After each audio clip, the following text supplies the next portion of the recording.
When I reached out to Brian, I knew we'd have a good discussion, but this discussion was absolutely fantastic. So we talk about his secret to success that he realized at a very young age, and he realized it's not easy to do, and most people aren't willing to do it. But he had what it takes. And when you are leading a company and responsible for a company that's been around for 100 years and trying to continue to grow that and maintain the legacy that's been around, you have a lot of responsibility. And Brian is living up to that challenge and that opportunity. We talk about the value of sales role and facing rejection at an early age, how growth takes sacrifice, and how this has changed and his mindset has changed over the years around this. And finally, we talked about something he looks for when he's hiring. And I am trying, and I need to get my little boys, to learn this, but I might need your help on it. Check it out.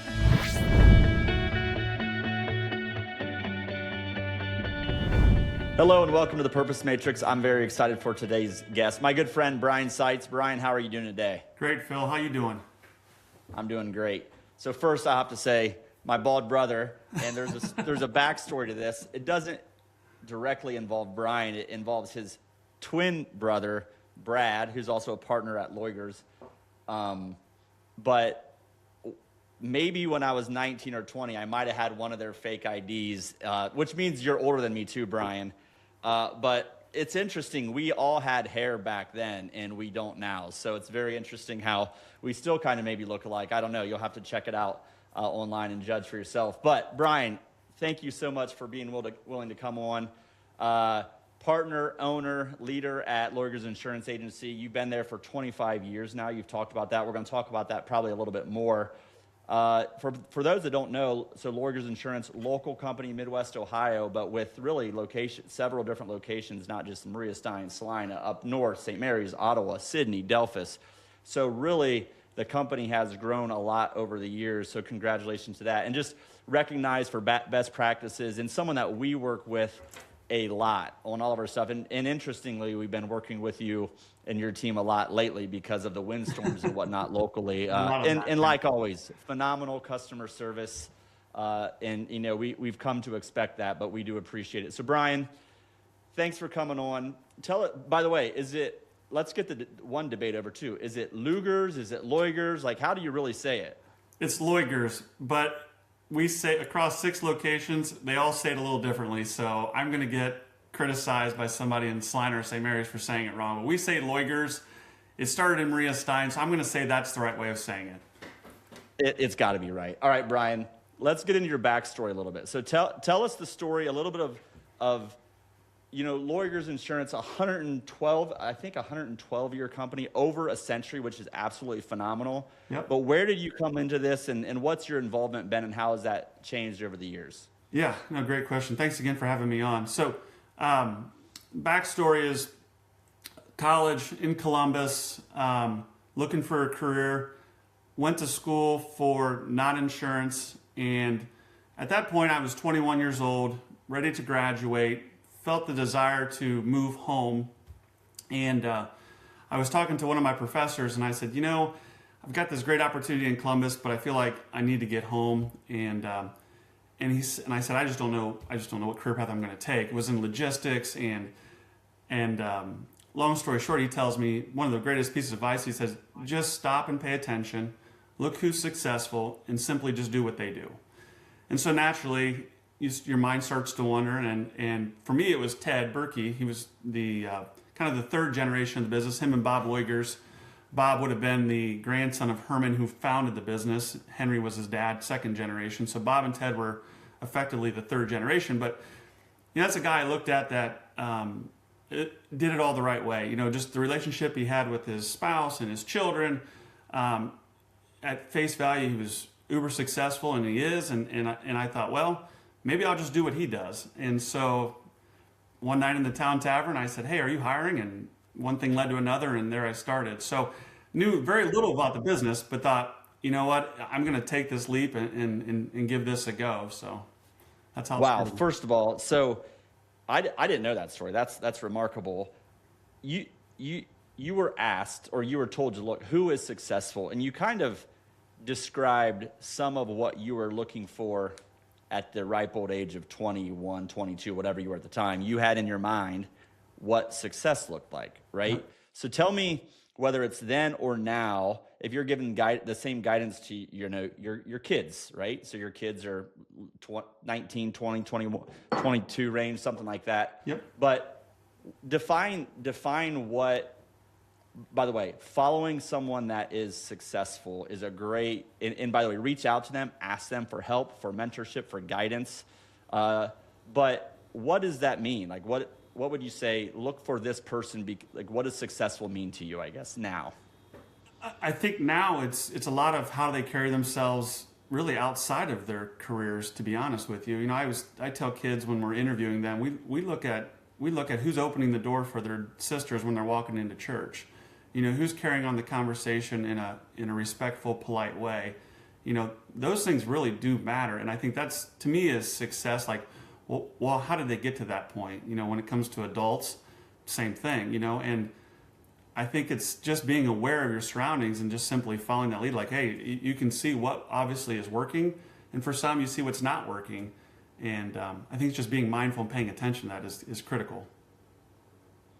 First, I'm going to ask a favor. Yeah. So my two boys, they're 8 and 10, and they will let the door close right in front of people so often. And I'm like, buddy, come on. So Brian, I need somebody else to try to correct them because I'm not having much success. So if you see my kids, see one of my boys, let the door slam right in front of their sister, can you say, hey, I'm not going to hire you unless you fix this? I appreciate that. But honestly, I love that so much because it's such a small, simple gesture. It's kind of saying, like, there's humility that comes from that. There's servanthood that comes. There's a lot of things that gesture represents, and that's the type of people that, from my seat, having worked with lawyers so much, people go out of their way. They're looking to serve, support.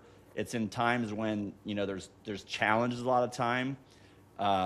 Just when there's claims or whatever it might be within the industry that you're in. So I love the simplicity of that. So tell me about, I want to go back to 100 years, over 100 years, right? Yep. 25 years yourself. And 25 years ago, so you talked to Ted Berkey and you started getting into the business. Talk through the early career and kind of how that evolved into the ownership. Yeah, no, great question. So obviously early on, I was predominantly just a sales producer role in the business to try to find ways to grow the business with a client base. And it's kind of a daunting career at first because it's a very humble beginnings, and you have to face rejection a fair amount. Not everybody's got relationships with people, so trying to crack that nut can be somewhat difficult in a sales role. But like we tell everybody, you got to give yourself some grace. Give yourself at least 5 years, or else you're never gonna make it. But the rule was to be in sales, and that's still that same role today. But when you get started, obviously failure is not an option. It's how hard do I have to work to get 10 appointments, 3 sales, that kind of thing, and that mentality of just keep going. And I think the challenge is awesome, and you have to embrace it. And I enjoyed the chase, if that makes sense, for sure. But it takes a lot of grit, and it takes a lot of sacrifice for not just, like, obviously for me, because when you have one client, you have one client, and one client doesn't pay the bills, and you have to see, how am I going to get to 1,000 clients or 2,000 clients? And really, it's just business, hyper focusing on getting to the next client, doing the right things. But along the way, you start to realize, like, you expect a lot out of the team that you're on. Like my spouse, obviously,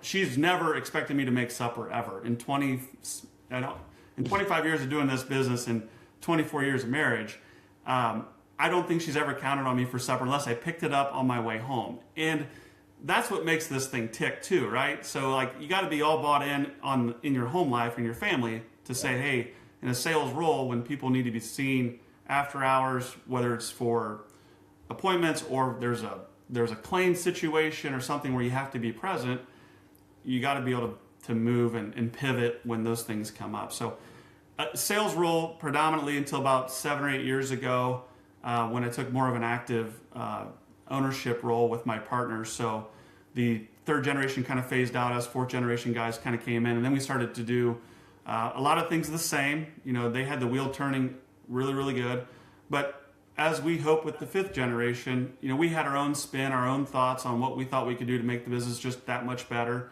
And so the last 7 or 8 years has been that evolution of, back and forth with our partners. We meet once a month. What can we do different? What can we do better? And then trying to get, obviously, the right people on the bus and keeping the right people on the bus. So a lot over 25 years. I enjoyed the first 17, 18 years for sure.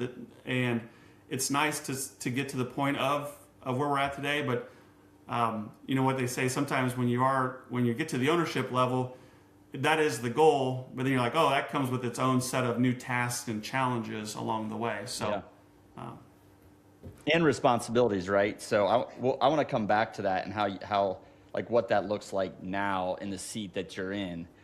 But first, I'll just say that for people earlier in their career, if you're uncertain, but like, I don't know if you would have called yourself a salesperson from a personality perspective or not. I'll just say that, like, you may, but I'll just say that for, like, sales and facing rejection and the hustle required, I think there's so much growth that comes from that. I've also heard entrepreneurship. There's so much growth that just comes from entrepreneurship. Someone said that on the podcast too. But I think that rejection, what am I doing wrong? How do I get better? You can build your self-awareness so much, and that sales role self-awareness, I think, has a ripple effect into your own personal life and your just overall self-awareness, which I think is one of the, if not the most important personal characteristics that someone can build is their own self-awareness. So tell me about that sales a little bit, and then I want to talk about ownership and how you think about this failure not an option thing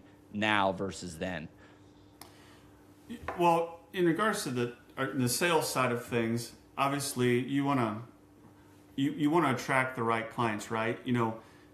Our goal is that, and we treat our clients like our friends because we truly feel like they are our friends. And I think that's what makes our business unique, is that it is very much a relationship business. And we want to do right by them. In some situations fit great. In some situations we're not the best resource, and we're okay knowing that, right? But a lot of it does hyper focus in on, we want clients that are good clients, that we can be of value to them, and they see us as a resource and a value on their side as well, if that makes sense. Yeah, and 100%. And I think from a sales perspective, to have the posture to say, like, not everyone's right not everyone is the right customer or client for us. If you completely are not aligned at all on your values and like who you are at your core with that person, man, do I really want to do business with this group long term? So I think that's so powerful. And I think, as I said, sales is such a strong development tool for people. The other thing I want to say before I go to this failure not an option kind of mindset that you had is you talked about your spouse, right? So I've heard this said before, but you have a team at work, but you also have the home team, and really with your spouse, you gotta work together as one on this. Like without that in place, without thinking, planning, having these discussions at home on this is what I'm going to do. Like this is going to be a big commitment. This is going to take a lot of extra hours. I think those discussions are so important. So I just want to highlight what you said there. If anything to add to that before I go to this failure discussion. No, I think that the idea is that if someone thinks that they can do it all on their own, good luck, I guess is what I would say to that. You have to have those conversations at home and at the office to say, hey, how do we want to win as a group, right? Because truly that's the reality. I mean, I enjoy being around people. I enjoy our team. I love having fun with them. If you ask them, there are a few things we do throughout the year that is just a lot of fun. It's the same thing with my family life. My wife and kids are everything. And to be able to do things that we enjoy together, there's always sacrifice along the ways. And I think if everybody buys into the objective or the goal to say, hey, look, there's a lot of things we want to do together, but sometimes we have to work really, really hard, they all get it and they all buy in. And I'm very, very lucky that they do. I hear so many situations where business owners or staff members, or not in our organization, but just when you read about things in the articles and paper, they're on completely different pages. And I can't even imagine what that's like in the sense of trying to succeed in professionally and personally when there's a disconnect about what we think the real goal is, if that makes sense. So it's big. 100%. And yeah, I think, by the way, growth through sacrifice is what I heard there. And, you know, if you have these discussions, sure, there can be also difficult discussions and challenging things at home, 100%. But to me, that's how your relationship can grow. That's what your kids are seeing. I mean, for you to struggle and your kids to see that is a phenomenal thing, in my opinion, and how you handle it, and just the opportunity to have authentic and vulnerable discussions saying, no, this is hard. I am going to have to work more. You know, you don't want to be working 90 hours a week every week. I'm not saying that. But to let them see you struggle, I think is really, really important. So I want to talk about this idea of struggle and fear of failure. And, you know, you talked about early on, go, and the grit of the sales role you're in, but now you're in a different seat, and you're thinking about that different, and you're trying to balance. You know, we talked about this a little bit. Get alignment on your personal and professional life. You have a way of saying that, but at the same time, you have this several locations, right, all over Ohio, and a significant responsibility that you and the team have together to deliver for your employees, for your customers. So how do you balance this responsibility that you have and not wanting to let them down with balancing life and aligning your life to what's most important? Yeah, great question. A couple things there come to mind. Obviously, across 6 locations, and by about June 1st, we'll have about 50 people on our team. So it becomes a lot, and it's a fairly large lift. Again, I've got 4 awesome partners, and we've got a tremendous amount of talented people that are in the right seats. And I think 2 things. I think, given size, we've figured out real fast that there are a lot of people on our team that are a whole lot smarter and better at things than our ownership group is. So, you know, our goal is really to identify who those people are and say, hey, you obviously have the skill set to be amazing at X, Y, and Z. And empower them, encourage them, help support them, but then kind of get out of their way, if that makes any sense. You know, like there's a lot of, like, our investment piece, our benefits piece. You know, if someone called me today and said, hey, I got some Medicare questions for you, I'd be like, well, you go to this team because they have forgotten more than I will ever know about that. Or I have an investment question, go over here. Like, they're tremendous, they're awesome, they can handle that. So being able to say, hey, look, there's not 4 guys or 5 guys that have to know all of it, but to empower the team within to say, no, you're exceptional, you would do it better than I. How can I help you lead and do the right things? Hands down, one of the best things that we can do just to keep our own sanity, right, as owners. But then secondly, it's kind of a balance of, you know, God, family, and business. And I think we kind of alluded to that on the sales side of things. When you get started, is, you know, you're trying to attract clients, trying to attract the right clients, and it's a hustle. And it's hyper focus on the business.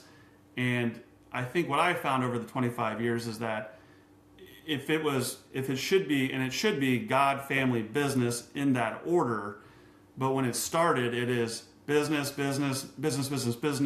and then God and family would kind of fill in some space, but it really didn't take the precedent that it really should have, if that makes any sense. So now, as I fast forward, I look at 25 years in, I don't think they want me around in 25 more years, but how do I pivot to say, okay, how can I be better? You know, and I think that alignment of God, family, business is, again, where I do get it wrong, and my staff will tell you, like, there's days where I need to realign, right? But when that focus has been in that order, things have just gotten better. I mean, as a leader, we set the tone when we walk into when we come home, we set the tone when we walk into the office. And God love my wife and children, and God love the team that I have in my office, because they're all awesome people, but they give me a ton of grace. But I have to check myself sometimes and think, this is not the best version of Brian. Like, I've got to be better. And what I see is when I focus in on that, they have a better day. They have a better evening at home. We have better conversations. So I think as leaders, it's so easy for us to blame the business, but it's on us to say, look, pivot, or stop, pivot. We can be better. I think it's so important to recognize that how we show up at home, but also at work, impacts our team members that are fathers, mothers, husbands, wives that evening. Yep. And back in my corporate days, there was someone that was not showing up in a good way every single day, and I saw very directly what a toxic leader can do to people's home life. So I'm not going to talk about that a lot, other than shifting it to, we're also human, so we all fall, right? We all have those days, for sure. But it's so important to check ourselves, and if we're overly stressed, the team's going to be overly stressed, right? If we're having all these challenges, the team's going to have that, and you grow from that stuff. But we have to build the self-awareness and check ourselves and say, okay, am I, in the face of adversity, what is my attitude when this is happening? What is my mindset when this is happening? Because the situation isn't going to be what defines the organization. How you react to the situation, how you live, how you approach things is what's going to define the mindset, the approach, the attitudes of the organization, which then ripples to the home life. If there's a major stressful situation at work, and you're just hair on fire if you have it, but hair on fire, going crazy, right? I had maybe one more time yet, Brian, one more bald joke. But if that's how you react, that's how the team's going to react, and that's how they're going to go home at night. So I think just looking internally is so important. You've said this several times, and I think it's connected to how you can grow to multiple locations, but people in the right seats, the right people on the bus, is that what has been the key to being able to scale and grow to 50 employees in multiple locations?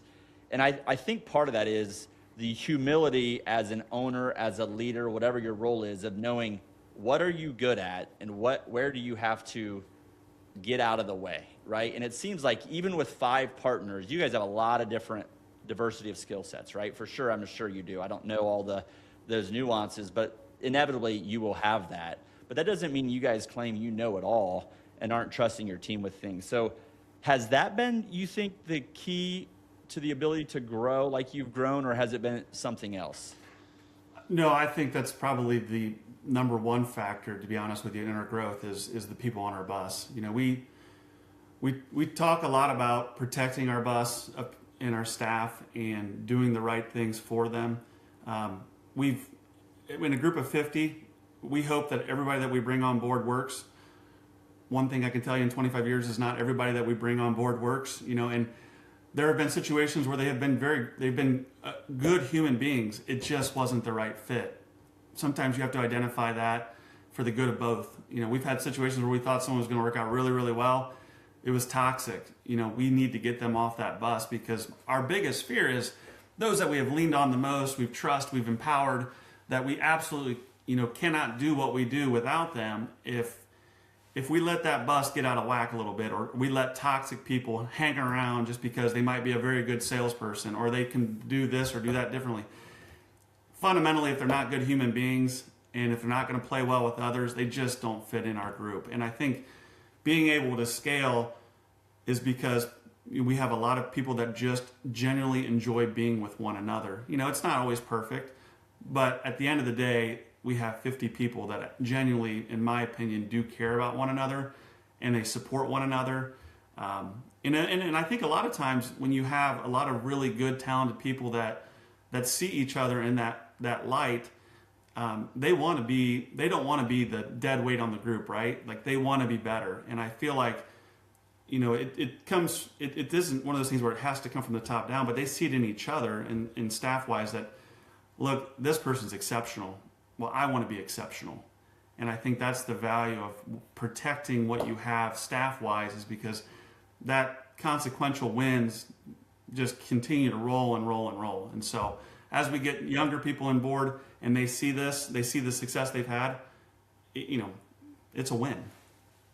Right. I love that. And I think what's so important is, you kind of hit on this, but there's right people and there's right seats, right? You can have a great person that aligns with your core values. I'll come back to that here maybe in a second too, of like aligning with even how they think about God, family, business, as you talked about in alignment. But right people, the person that's going to hold the door open for, their sister. So again, I'll work on that with my boys, but also right seats. I can't have a finance person in a sales seat, or I can't have a salesperson in a finance. They're not going to be good at that. And sometimes we might not get that right as leaders, and we have to make the tough decisions. And maybe if it's a right person, hopefully we can find them a right seat. Depending on, as you grow, you probably have more of an opportunity to move people around in those places. But I think it's just important to have both right people and right seats. And then, as you said, the humility to empower people, give them the direction that we're going to go, support them, but then just let go and get out of the way. So I want to talk about, you said God, family, business, and I've been kind of debating or wondering this a little bit, but so alignment, and I think for us individually, I think that's so important. But is there do you talk about that at work, like in the workplace? Is that how you say it? And like, how does this come up in the workplace, I guess, at Lawyers? No, it's not something that, it's something on my whiteboard. I have GFB so that I remain in alignment. But I try to maybe lead by example versus I certainly don't want to come across as a preacher or anything like that. Hey, you've got to do this or that. But I needed to get myself more in alignment first. And I feel like that example set kind of morphs into people start to see it. What does this mean? And I love when people ask me, like, there's a cross in my office. What does this GFB stand for? And all those type of things. And we talk about it more than we have 5 or 6 years ago. And it's basically one of those things where it's a comfort level. Like if somebody wants to have a conversation, perfect. But it's not something that we lead with every day. But I think genuinely people are latching onto it when it's good for them. And that's way good with us. Yep. And what I love about that so much is I think people see that. I mean, there's so many different ways to do this, and we're trying to figure it out too. But like, if you at your core believe this and are aligned to that, people see that, right? And they can see the subtle signs, but you don't want to be in people's face because they might not be ready for that right now, right? And you're not going to force that. You're not going to create that. But the door's open. I think that's the important thing. That's how I think about this. Like, if you want to talk about challenges at home with your spouse or with your kids, the door's open. You're not going to say, hey, let's talk about this like I see. You're not going to force that topic. Same with faith. You're not going to force that topic, but just creating an environment. Well, first, people know who you are at your core. And I know for sure your employees know who Brian Seitz is and what your beliefs are and what your identity is and like what your ultimate identity is. I know they know that for sure. But that doesn't mean you need to be preaching and in their face, right? Like leadership by example is the best. Like, I love that so much. Like in the purpose matrix, the last word is example. Be an example. It's not be a leader, because example opens the door to your style of leadership, how you want to do it. It's not, I'm in your face, I'm preaching, I'm speaking. It's, I'm just going to be who I am and be a good example, because people are watching that and there's a ripple effect that. Then they want to be an example, and it's all, I think it compounds and ripples from there. So I love that answer. Sorry, I didn't mean to throw you off on that, but honestly, it's just so good to know there's so many different ways to do that, and you have to identify that for you and your organization, your team, whatever that is. But just by being the right example, there's a ripple effect of that, and people are seeing that. And there's probably people saying, there's something, I mean, I say this, there's something about this Brian Seitz guy that just, he seems, there's business challenges, there's a lot of adversity, but he just seems content. He seems very secure in who he is. And I think that's really important for your team members to see. Yeah, thanks, Phil. It's super important.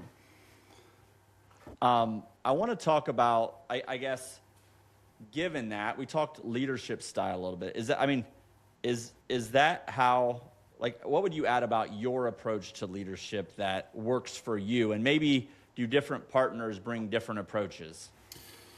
I think my partners and I are certainly in alignment. I think from a leadership standpoint is I would say that I think everybody on our team knows how important they are, but we need them and we work with them on a regular basis. Like I love from a leadership standpoint, like I'm vulnerable. I do not know everything, and I love walking up and having somebody stop in my office. I stop in their office, but we'll chit chat about, what do you know about this? What do I know about this? What can we do to help each other? And I think from a leadership standpoint, we're in this to win together, always. And I'm really quick to admit that I don't know everything about risks, and certain risks. Like we have guys on our team, they know everything about auto dealerships. We have guys on our team that know everything about habitational space, trucking spaces, all those type of things. And I think over the years, that's where I think from a leadership standpoint, it's like, I won't know every answer, but together we can find the answer, if that makes sense. And I think that's important. Yep. Because if we can acknowledge that, look, I'm not going to know it all, it's okay. Give yourself some grace. You don't have to know it all. You can press pause. You can ask questions, because we truly want to find a way to work through it together. So first of all, vulnerability and humility are also a sign of confidence. I think if people say, like, if there's a leader that says, this is how we have to do it, this is, the right way to do it, I know everything, I actually think that is a sign of lack of confidence and lack of kind of knowing who you are really at your core. But I think vulnerability and humility are a significant sign of not just confidence in you and what you can do, but in your team and in your organization, right? I think it's really, really important. But how do you balance, giving the team the confidence of where we're going, right, as we look forward into the future, with I don't have it all figured out, but this is where we're going, this is what we're trying to do. How do you strike that balance as a leader? I think the balance comes into, again, just protecting the bus and protecting their family lives. I think the objective is to continue to grow, and I think if we continue to do all the right things, it's going to happen. Is it easy to go from 40 employees to 50 staff members? No, it's not. But what's the way to maybe press pause at 40, because 40 is a comfortable number? Well, it's to start doing all the wrong things, and that's not who we are. And I think everybody on the bus certainly buys into that. So our objective is, like, let's embrace growth. Let's embrace it together. What is it going to take for us to be successful in our business life? What is it going to take for us to be successful in our personal lives? And I think we recently completely, how should I say this? One thing I never thought we'd do is we close our office at 4:00. Now, there are people there all the time till 5 or later, but we made a commitment to say, look, if we can have the very best people in our office, they have to be able to be their very, very best at home too. And so my 4 other partners and I were discussing this, and we have a lot of working moms, and we thought, they're here till 5, and they have to go home, get homework done, probably get supper on the table. All of these things have to come into line. And we thought, well, the objective was, how can we fix? What can we do better? We don't want to this is a talent pool that we cannot afford to get rid of, right? And so we said, let's just all go home and let's just go ask our wives, what do you think of this idea if we just close the office at 4, let them go home an hour earlier to try to be the best moms and dads they can be? And all of our wives were like, are you kidding me? You guys just now thought of this? Like, this is a must. they're like, what do you think happens between 4 and 5? Like, my wife's a school teacher, and I've been very blessed that she's between 4 and 5. There is a ton that gets done that I am completely unaware of. And so, like, 2 days later, we're like, this is a must. We're doing this. And like a week later, we implemented it. But the objective is that, we expect a lot out of them, and in return, they should expect a lot out of us. And I think we went to an 8-hour day. It's 8 to 4. We pay them through their lunch. They take a half-hour lunch. A lot of them take 10 minutes, 15 minutes, but they're out of there at 4:00. We pay them for 8 hours, but they deserve that. They work hard. But what we found is that now they can be that much better at home. And what does that fit? What happens when they're that much better at home? They come into the office that much better. And what happens? It gives us the ability to continue to grow. So, yep. But it starts with us giving first, if that makes sense. Yeah, I love that story. By the way, I've asked my wife, hey, what goes on between 3:30. The kids get off bus early in 5, and you don't want to be here. It's chaos. It's madness. Like, just don't come home at that time. You got to stay there. But that's you know, she's looking out for me because she knows what she goes through every day between 3:30 and 5 o'clock when she's, I mean, homework. There's a lot there. So thank you to our wives, to all the women that do that. It's actually incredible, and yes, I'm very appreciative. And I also love the story how you all went home to your wives and they all said the same thing. Yeah, and like, it was quick. Time to wake quick up. Decision. I want to, you talked about this.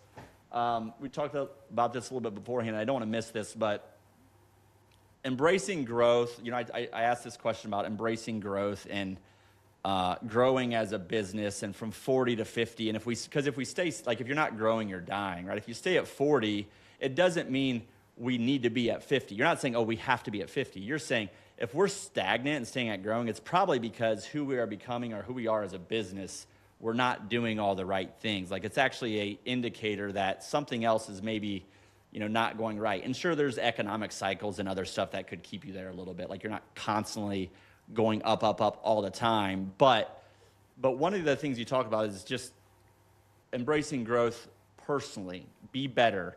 And you even said that you maybe exhaust this at the office because people know that's, I don't know if it's the expectation or you're doing, like, you have such an expectation of yourself to be better. So talk about kind of that theme and how that plays out in the office.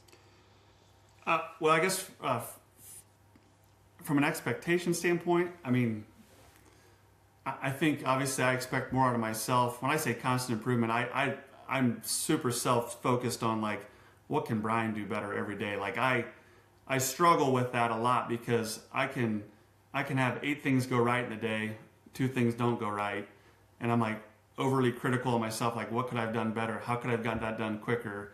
So I guess from that standpoint, I think it's a lot of self-reflection that I think, I'm not sure exactly how to articulate this, but that's something that I have to get better at. And I think because I don't want people in the office to think like they can't fail or they can't have a hurdle that they can't get across and not ask for some help, if that makes sense. And is your approach to that, because I think we can go back to the example discussion when, if I'm working on growing, if I'm working on getting better, you're not out there telling people that. They're just seeing it, right? You're being an example of it, and they're going to follow that. But are you just trying to live this yourself in the office, or are you encouraging and challenging your team to figure out ways to grow and get better as well? How do you balance that? I think we expect that a lot of each other. I mean, it's not just a me thing where I think it's just constant improvement on my end. I think I have to be an example of a desire to get better every day. And I think that, and our staff does too. And then we expect that out of our staff. I think everybody, they get through the day and like, okay, that probably could have done that better. I probably shouldn't make that mistake again. Hey, that's okay. Let's embrace it. Let's move on from it. We already know that they're solid individuals that we want to be on our team. And I think being able to just acknowledge, like, okay, that didn't go right, or that could have done better. Okay, let's learn from it. And we'll just keep moving on. We're beyond, if somebody's continued to making the same mistakes and aren't a good fit on the team, then that's where you get to that point of like, okay, let's get them off the bus, so to speak. And that's rare. But I think a lot of it is that we're all adults. We're all working for the common goal. We all love working with each other, with our clients, and that, hey, let's learn from some of these things. If we just don't get something right, it isn't life or death. It isn't going to change relationships. It's just like, oh, good example of learning from it. And a lot of times we have 5-minute calls twice a month with all of our staff. I'm the first to embarrass myself. Like, I could have done that better. You know what? Maybe I should have taken a little bit more time before I sent that email or before I had that conversation, right? Right. And I think sharing those examples on my end is that, look, I don't always get it right. And they definitely see that. I'm not afraid to talk about that. But I hope that gives them the ability to say, okay, I can give myself some grace. I can acknowledge what may have not gone right, so to speak, and then I can be better too.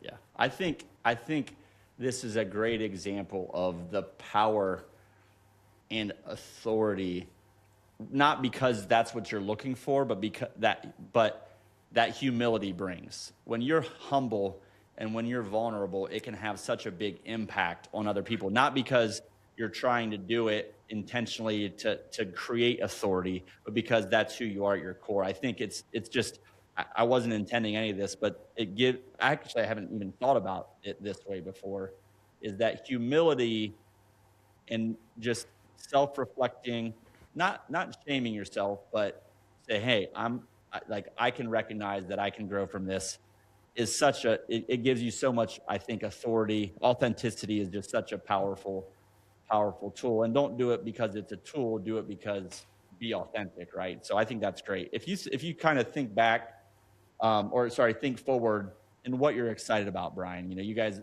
in business, you've been part of the business for 25 years, over a century in business. Even from a God family business perspective, what are you excited about moving forward? Oh, I'm definitely the vision going forward is how does this 50 turn into more? Because I see the family lives that we have. Like we have in our group of 50, we have in 2026 we have 5 babies, we have 6 weddings, we have 5 new staff members on board. I mean, it's just a lot of things that are like, that's just exciting that it doesn't, 5 new employees doesn't necessarily directly improve the bottom line. Five babies being born is awesome. That's time away from the office, but the time away from the office isn't the issue. It's just how awesome is 5 babies, 6 weddings. Right. You start to think of it in those ways. You're like, what a great thing to be a part of is when somebody has a successful, great family life at home, and we just get to be a little bit a part of that. That's pretty special. I think looking forward in the next 20 years, that is my objective. Is if they get it all right there, it's all going to it's going to be okay at the office, if that makes sense. Well, I think more people need to be customers of Loigers, because it's so clear to me that I want 50 employees to be 100 employees in a decade or whenever, because that's 100 families that you guys are impacting in such great ways. So I just give so much credit to you, your partners. I know all of them. They're just great people all around.